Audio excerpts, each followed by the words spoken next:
Bueno, decíamos en la noche anterior que los pintores y escultores tomaron el tema de María y crearon toda una iconografía, que es la que influyó en nuestra forma de ver a la Virgen María. Ellos, en alguna forma, y lo digo con mucho respeto, los pintores, sobre todo los renacentistas, traicionaron a la María de carne y hueso. Es decir, nos ofrecieron una María que era la María de su imaginación. Por eso la colocaron en palacios góticos o palacios renacentistas y la vistieron permanentemente con ropas inadecuadas, ¿no? Es decir, nos dieron esa visión. Ayer intentamos rescatar a la María de carne y hueso. La María de carne y hueso es aquella que vive en el entorno de un pueblito, en la ladera de una montaña en Galilea, en Nazaret, rodeada de lo que nosotros llamaríamos hoy incomodidades. Era una adolescente, María era una adolescente campesina, trabajadora, empobrecida, realmente empobrecida, y fue visitada por el ángel en medio de su pobreza.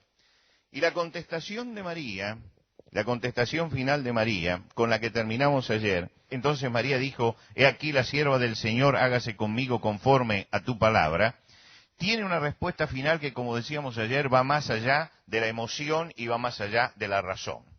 Pero creo que estas palabras de María, estas palabras finales con las que terminamos ayer, merecen nuestra reflexión esta noche. ¿Por qué? Fíjense que estas palabras son muy sencillas. María dice, he aquí la sierva del Señor, hágase conmigo conforme a tu palabra. Pero yo creo que todas las palabras, cuando se dicen, tienen que ser evaluadas dentro del contexto en que se dicen. ¿Por qué?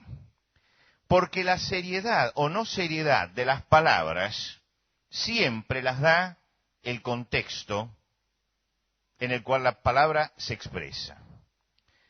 La palabra de María se asemeja a la palabra de Jesús en el Padre Nuestro. Hágase tu voluntad como en el cielo, así también en la tierra. Y muchas veces cuando salimos de nuestra casa a la mañana y salimos a nuestro trabajo, repetimos esas palabras del Padre Nuestro y decimos, hágase tu voluntad. Y muchas veces en la conversación diaria decimos, que se haga la voluntad del Señor, ¿no es cierto? Ahora Jesús en Getsemaní repitió esas palabras, dijo, no se haga mi voluntad sino la tuya. Pero hay una profunda diferencia en cuando yo digo a la salida de mi casa o en este lugar, hágase tu voluntad, que cuando Jesús lo dijo en Getsemaní frente a la sombra de la cruz y la presión de los enemigos. Es la misma expresión, pero el contexto le da mucho más valor a esa palabra. Porque es muy fácil esta noche que digamos frente a las contingencias menores de nuestra vida, bueno, que se haga la voluntad del Señor. Pero es muy difícil a la sombra de la cruz en Getsemaní decir esta palabra, hágase tu voluntad como en el cielo, así también en la tierra. Y Jesús está diciendo justamente eso, que se haga la voluntad de Dios como en el cielo, también en la tierra y también en su vida. María, hay que leer, por lo tanto, estas palabras dentro del contexto en que María las dice. En primer lugar, María, dijimos, había nacido en Nazaret, y Nazaret era un lugar humilde, pequeño, pero tenía un detalle que la diferenciaba de muchos otros pueblos, y es que tenía una sinagoga. La sinagoga es una escuela de enseñanza religiosa, hasta el día de hoy, no es un templo, no es un templo. Yo estuve conversando justamente con gente de la Embajada de Israel el año pasado en la Feria del Libro, porque algunos, incluso judíos, hablan del templo de la sinagoga, como un templo. Y él me decía, no, no es un templo, lo dicen simplemente para asimilarse a otros que tienen templo, pero no es un templo, es una escuela de religión. Los hebreos, los judíos pueden tener un solo templo y tiene que estar en la ciudad de Jerusalén. En este momento no lo tienen. Entonces la sinagoga es el lugar de reunión y es el lugar de enseñanza. Y así fue siempre desde los tiempos de la segunda cautividad de Babilonia. En esa sinagoga se enseñaban los mandamientos, lo que quiere decir que la comunidad conocía los mandamientos de Dios, conocía las leyes y respetaba esas leyes. Hacía poco tiempo, antes de la Anunciación, hacía poco tiempo antes, en la ciudad de Nazaret se habían reunido dos familias con testigos. La familia de María y la familia de José se habían tenido que reunir. sus hijos iban a comprometerse matrimonialmente. Y este era un momento de gran solemnidad. Iban a tomar un compromiso de que iban a llegar a la boda, al casamiento. Por eso habían llamado testigos, porque se llamaba, en esa ceremonia se llamaba a testigos. Los testigos iban a dar fe del acto que iban a presenciar.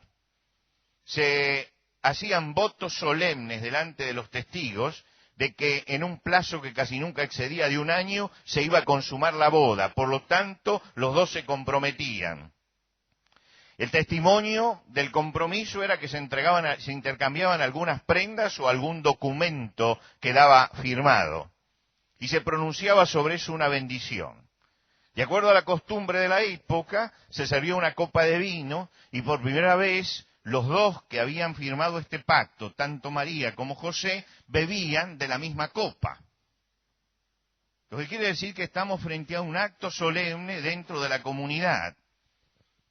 Y la familia era testigo y garantizaba la virginidad de la novia delante de la familia del novio y delante de toda la comunidad representada por los testigos que estaban allí.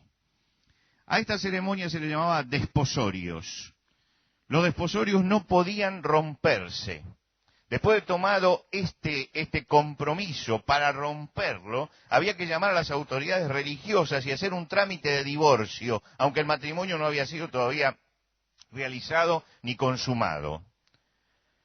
María, si quería desligarse de este compromiso, tenía que acercarse hasta el principal de la sinagoga, el jefe de la sinagoga, y pedir que se reuniera el tribunal, y que ese tribunal reunido pidiera una carta de divorcio que el mismo José tenía que firmar, y eso daría entonces por cortado el compromiso. Si durante ese tiempo José moría, por ejemplo, ella tenía que guardar todos los lutos de la viuda. Era una viuda virgen, y tenía que guardar todos los lutos como si fuera la esposa.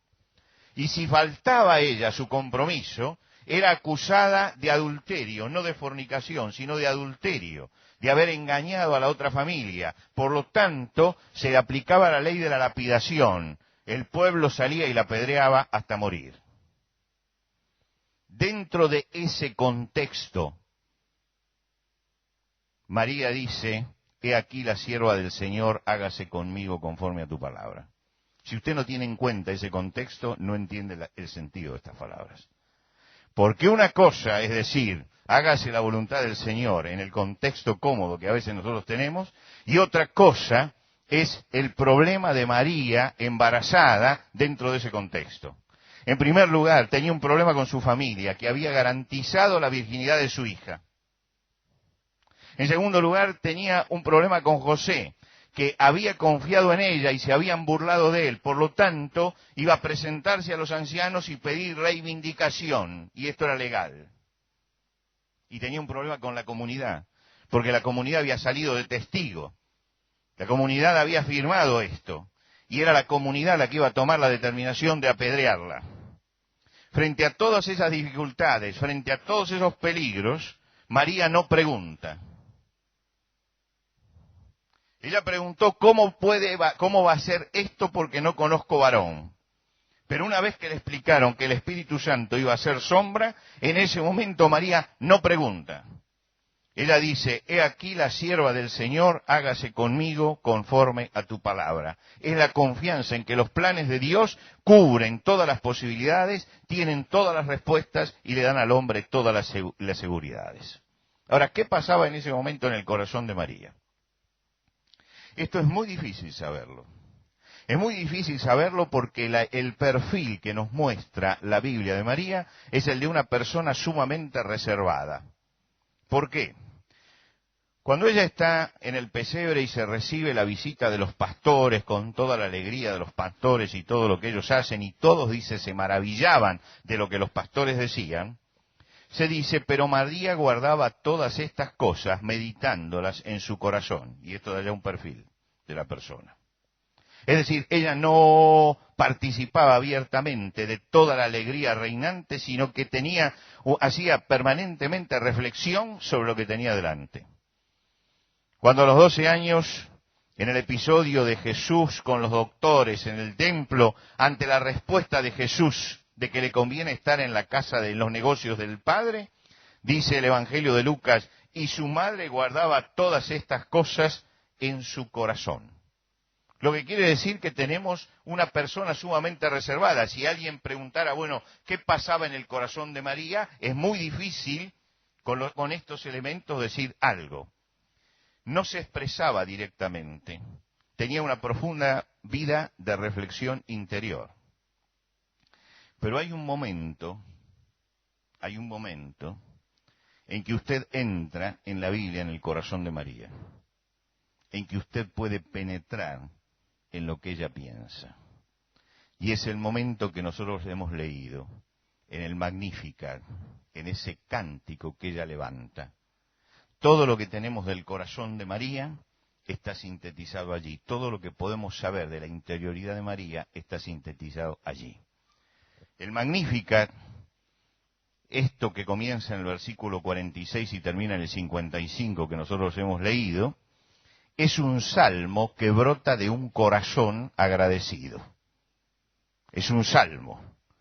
Es un salmo que si usted lo lee y lo compara con los salmos del Antiguo Testamento, va a encontrar con que muchas frases que están en el libro de los salmos las repite María y los conceptos están allí.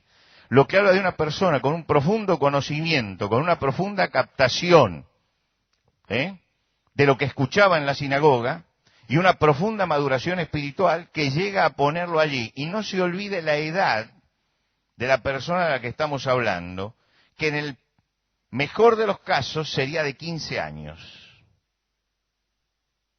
Lo que quiere decir que acá estamos frente a una manifestación de la profundidad de su alma. Allí aparece el corazón de María y la explicación del porqué de su confianza, de su relación con Dios y de la comprensión de su misión. ¿Qué motiva este cántico? Lo motiva que el ángel, cuando habló con ella, le dejó una pista, y ella empieza a seguir esa pista. Cuando el ángel habla con ella, le dice que allá en Jerusalén, lejos de Galilea, Elisabet, que era parienta de ella, ha concebido en su vejez, a pesar de haber sido llamada la estéril, y que ya está en su 6º mes de embarazo. Por lo tanto, María, no sabemos cómo se organizó todo esto, pero dice que fue deprisa a Jerusalén. Fue allí. El ángel había marcado un camino. Había dicho que algo ya estaba sucediendo, que Dios ya había empezado la obra y que la había empezado allí, con Elisabet. Un largo camino que llevaba varios días, hacer esos 400 kilómetros de los que habíamos hablado ayer, seguramente unida a una caravana, parece que nadie la acompañó, parece que nadie conoce la anunciación allí en Nazaret, nadie sabe de esto. Posiblemente María haya guardado todas estas cosas en su corazón y salió de viaje, sale en busca de su pariente. Y cuando llega, las primeras palabras de Elisabet le confirman todo lo que el ángel ha dicho, porque Elisabet dice, bendita tú entre las mujeres y bendito el fruto de tu vientre. ¿Por qué se me concede a mí esto? Que la madre de mi Salvador venga a mí. Ahora, aquí hay un choque entre el pasado y el presente. El pasado y el presente. Elisabet es una mujer anciana, estéril, y lleva en su seno al último y el más grande de los profetas. Con ella se cierra el Antiguo Testamento. Se cierra el Antiguo Pacto. Acá hay un adolescente, virgen, exactamente todo lo contrario. Esta es la matriz que no generaba vida, que era estéril. Esta es la matriz nueva, que va a dar una vida milagrosa. Este es el pasado, este es el presente y el futuro. Y se están encontrando allí el Antiguo Testamento y los profetas, y el Nuevo Testamento y la gloria de Cristo. Es el choque, se va a producir ese choque. Es el mismo choque que nosotros tenemos en este salón. El mismo choque. Todo esto es como Elisabet, ¿no es cierto? Es el pasado. Es el pasado. Y todo lo demás es el futuro. Esto va a desaparecer. Hay que sacarlo todo esto, ¿no es cierto? Porque es el pasado. Hay que sacarlo. ¿sí? Hay que borrarlo. Tiene que ser el recuerdo, es el Antiguo Testamento, ¿eh? Ahora hay que hacer nuevas todas las cosas. Lo miramos por última vez, ¿eh? Le sacamos una foto. Pero esto es el pasado, es el pasado. El pasado está interrumpiendo, no podemos poner sillas hasta acá adelante, porque está el pasado. Pero está el futuro que nos está esperando, ¿eh? Eso se unió allí. Yo creo que usted se va a acordar de esto, ¿eh? Se va a acordar. Es el pasado y el futuro, ¿eh? Elizabeth va a desaparecer. Juan el Bautista va a decir como si hablara esto.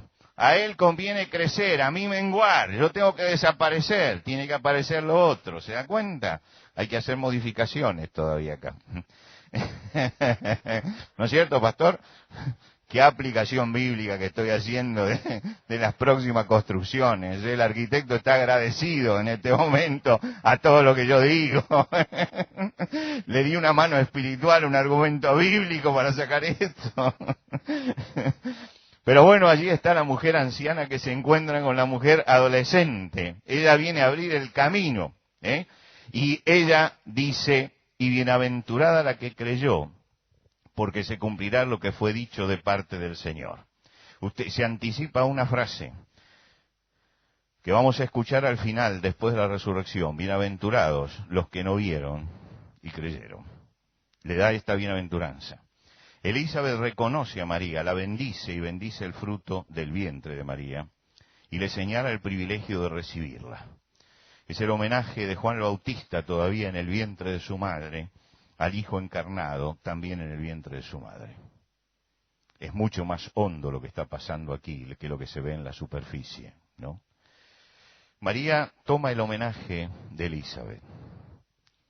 Elizabeth ha dicho que es la mujer elegida la que viene a ella, bienaventurada la que creyó. Y comienza María engrandeciendo al Señor. Ella dice, engrandece mi alma al Señor. Todo el homenaje que recibió en la primera frase lo está entregando y rindiendo. Elizabeth, con justa razón, engrandece a María. Le dice, bienaventurada la que creyó. María revierte esto. Y en la primera frase dice, engrandece mi alma al Señor. María ha dicho, porque se me concede a mí que la madre de mi Salvador venga a mí. Es una profunda verdad. María responde, y mi espíritu se regocija en Dios, mi Salvador también. El canto comienza con una ubicación de María en relación a Elizabeth. No es que la está corrigiendo, porque lo que dijo Elizabeth es correcto, es que se está ubicando ella en el lugar que va a ocupar en todo el Evangelio, hasta el libro de los Hechos de los Apóstoles. Se está ubicando en el lugar de la dependencia de Dios, de la obediencia a Dios, de entender que ese Salvador que viene no es solamente el Salvador de todos los hombres, es también el Salvador de ella, es también mi Salvador. Y es muy importante subrayar esta palabra de María. ¿Por qué? Porque ella se está colocando en el lugar de todos los hombres y está rindiendo homenaje al Redentor del mundo y de todas las personas también de ella. Y entonces comienza el cántico de María. Y yo creo que el cántico de María responde a algunas cosas que son importantes para tener en cuenta esta noche. No se preocupen, yo voy a terminar a tiempo para que la reunión termine también a tiempo. ¿Por qué podemos alabar a Dios en medio de las dificultades y los problemas? ¿Por qué podemos cantar en medio de las crisis de nuestra vida? Yo creo que María acá enseña algunas cosas acerca de por qué la alabanza y la adoración puede ser constante en el cristiano sin depender de la circunstancia en que esté viviendo.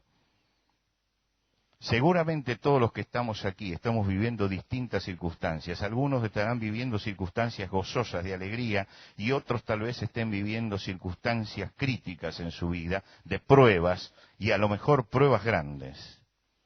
Pero nos hemos unido todos hoy no importa cuál sea nuestra experiencia, en la alabanza a Dios. Hemos cantado exactamente lo mismo. El que está siendo probado y el que está siendo sacudido en su vida, tanto como el que está en este momento en el gozo de la paz y la bendición. El que está viviendo en medio de la tormenta y le parece que el barco se va a hundir por las grandes olas, y el que está en el mar de aceite navegando tranquilamente. Nos hemos unido en este cántico. ¿Por qué podemos alabar a Dios en todas las circunstancias de nuestra vida? Yo creo que María nos enseña por lo menos 3 cosas por las cuales podemos alabar a Dios. Porque siempre Dios es bueno para con los que le temen. Es bueno para con los que le temen. Y quiero aclarar esta frase para los que le temen. Los que le temen no significa es bueno para los que tienen miedo de Dios. Tener temor de Dios no es tener miedo de Dios. Es otra cosa distinta. Otra cosa distinta. A veces nosotros tenemos miedo. A mí me ha tocado en Buenos Aires cruzar en el centro de la ciudad por esos callejones que tiene Buenos Aires oscuros. Recuerdo que un día había dejado mi automóvil en una de las grandes avenidas y estaba en la otra avenida predicando. Pleno centro de la ciudad, Avenida de Mayo, Avenida Corrientes. El coche en Avenida Corrientes y yo en Avenida de Mayo. Termino de predicar, saludo a toda la gente, me quedo allí un rato, se hacen como las 11:30 de la noche, y digo, voy a cruzar en forma directa, y me meto por una de esas calles. Y ahí empezó el problema, ¿no? Porque había una cantidad de gente borracha en la calle, había gente durmiendo en el camino, había gente drogada, había gente agresiva, y yo caminando en el medio. Y entonces tuve miedo. ¿De qué tuve miedo? De lo que me podían hacer. De lo que me podían hacer. Yo tuve miedo de eso. Eso es miedo. Cuando yo veo un peligro, eso es miedo. El 20 de mayo del año pasado, nació mi primer nieto. Y yo fui a verlo. Y era una cosita así chiquita, y me lo dieron. Porque yo voy, cuando nace alguien, y oro con los padres y con el niño en los brazos. Y me lo dieron. Y yo tomé eso allí en los brazos y tuve miedo. ¿Miedo de qué? De hacerle daño. De hacerle daño. El temor de Dios no es miedo por lo que Dios puede hacerme a mí, sino es el miedo porque yo pueda ofender a Dios. Es lo que surge del amor a Dios. Son 2 cosas totalmente diferentes. El hombre sin Dios le teme a Dios por lo que Dios pueda hacerle. El cristiano tiene temor de Dios porque lo respeta, porque es su padre, porque no quiere ofenderlo. María tiene temor de Dios y comprende su pobreza. Y ella comienza por allí a agradecer. Dios es bueno para con los que le temen de verdad y de corazón, porque ha mirado la bajeza de su sierva. Ha mirado la bajeza de su sierva. Está hablando de su pobreza, de su pobreza. Y dice, y Dios me ha exaltado, porque desde ahora me dirán bienaventuradas todas las generaciones. Está reconociendo de dónde la sacó Dios y dónde la está colocando. Y por eso, dice, porque me ha hecho grandes cosas el Todopoderoso, santo es su nombre, y su misericordia de generación en generación a todos los que le temen. Mis hermanos, el agradecimiento es la primera expresión de la fe. La verdadera fe no se queja, no se amarga, no se autocompadece, no es derrotista. La verdadera fe alaba a Dios. Alaba a Dios.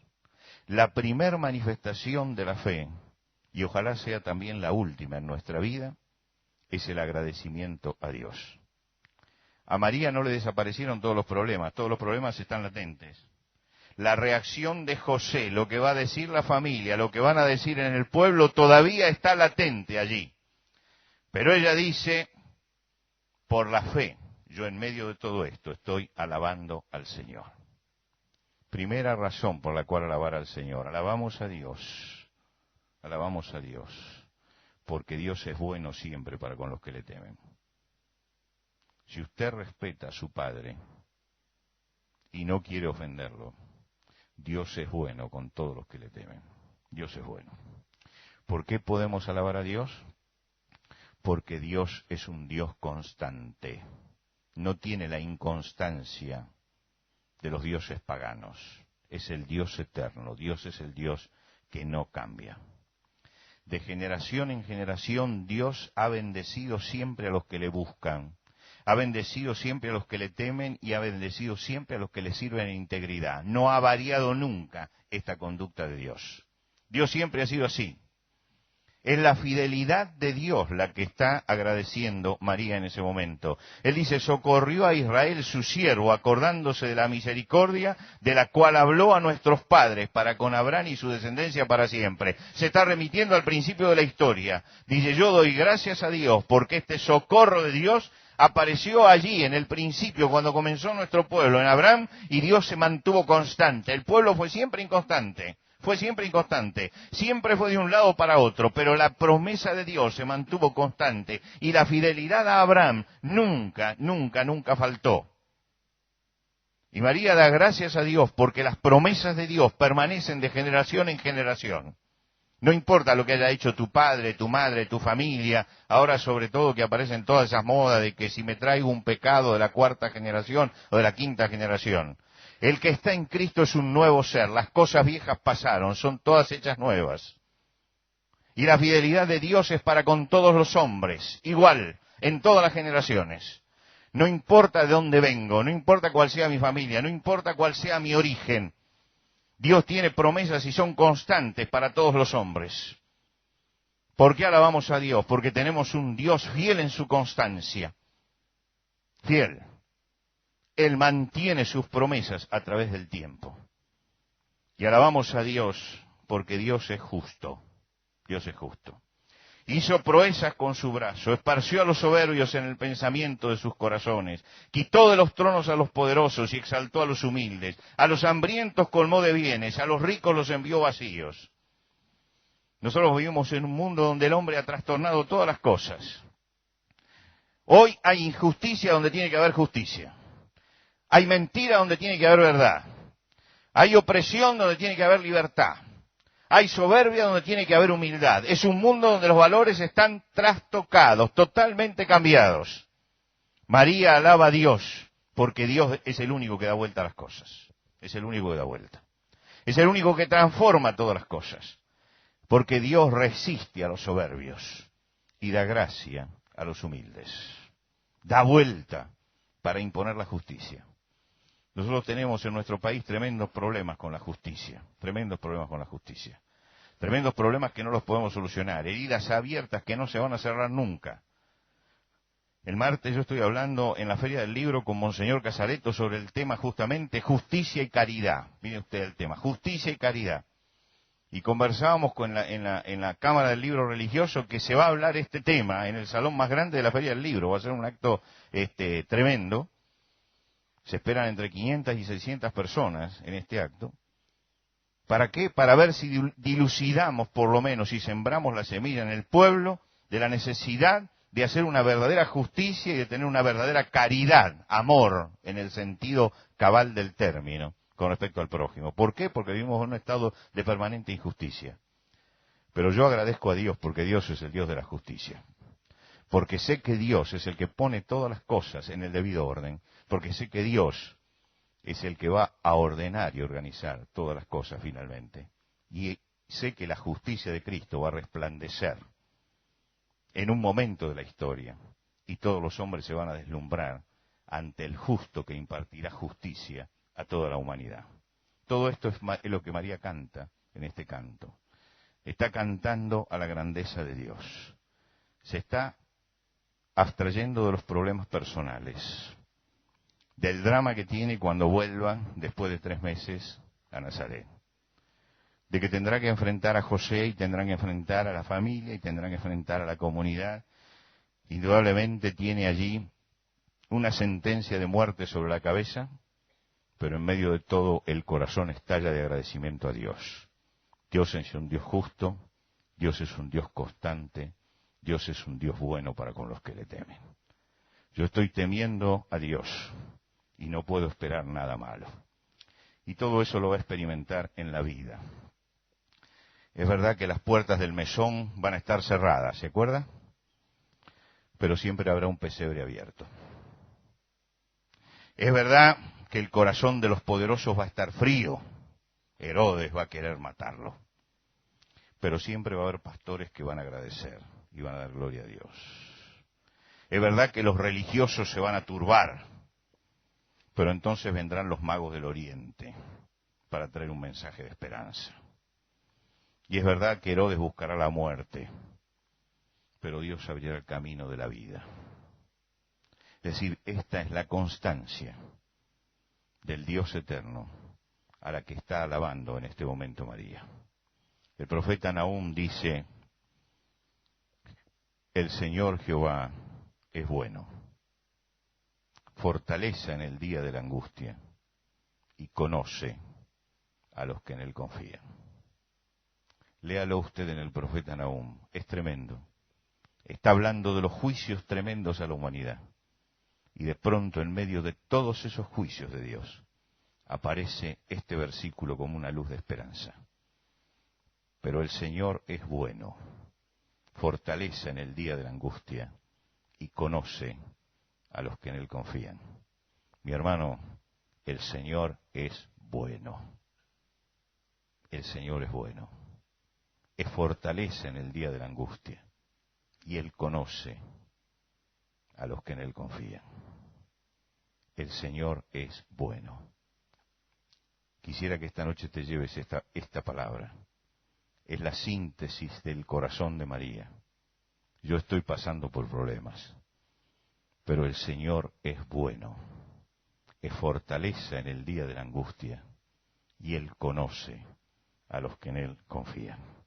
María sabe que puede confiar en Dios en medio de la dificultad. Y puede por eso seguir alabando y se entrega incondicionalmente al Señor. ¿Recuerda usted cómo termina el apóstol Pablo la parte expositiva del Evangelio en la carta a los Romanos? La carta a los Romanos tiene una descripción del Evangelio que llega hasta el capítulo 8. Después se trata durante 3 capítulos el tema de Israel y después la parte práctica. Pero la parte doctrinal termina allí. Y culmina con estas palabras. Si Dios es por nosotros, ¿quién contra nosotros? El que no escatimó ni a su propio Hijo, sino que lo entregó por todos nosotros, ¿cómo no nos dará también con él todas las cosas? El que no escatimó ni a su propio Hijo, sino que lo entregó por todos nosotros, ¿cómo no nos dará también con él todas las cosas? Yo creo que María se anticipó a todo esto. Ella dijo, sí, estoy en problemas, sí, estoy en dificultades, sí, tendré que enfrentar a mi familia, a José, a su familia, a la comunidad. Pero yo sé que el Señor es bueno, fortalece en el día de la angustia y conoce a los que en él confían. Y nosotros podemos decir más. El que a su propio Hijo no escatimó, sino que lo dio por todos nosotros, ¿cómo no nos va a dar juntamente con él también todas las cosas? Que tu corazón y mi corazón salgan fortalecidos en las eternas promesas de Dios. Oramos al Señor. Nos ponemos de pie para orar.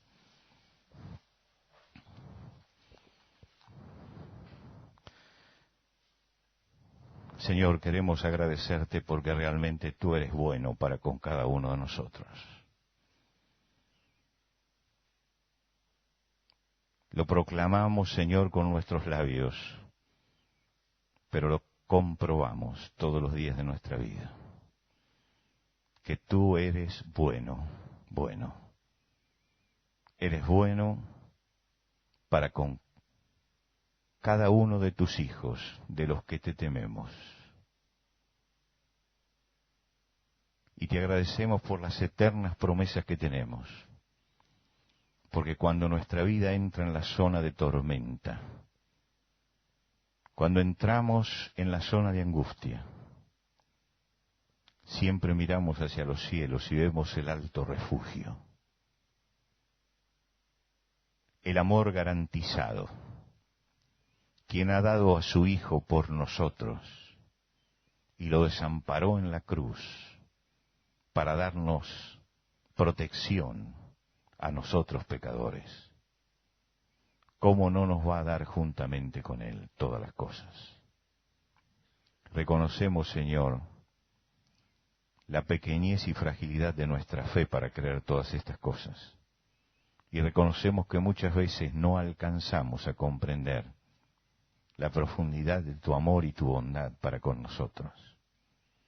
Pero quisiéramos hoy, al salir de este lugar, y al ver el ejemplo de tu sierva de la antigüedad, cantando la grandeza de Dios en el contexto de grandes problemas personales, quisiéramos nosotros repetir esta historia en nuestra propia vida, que podamos confiar en tu poder, en tu bondad, en tu misericordia, en tu generosidad, aún en los momentos más duros de nuestra existencia, para que aún cuando estamos en los pozos más hondos y profundos y cuando tenemos que atravesar las noches más oscuras, podamos alabar tu nombre, porque tú, Señor, eres el único que puede darnos canciones en medio de la noche.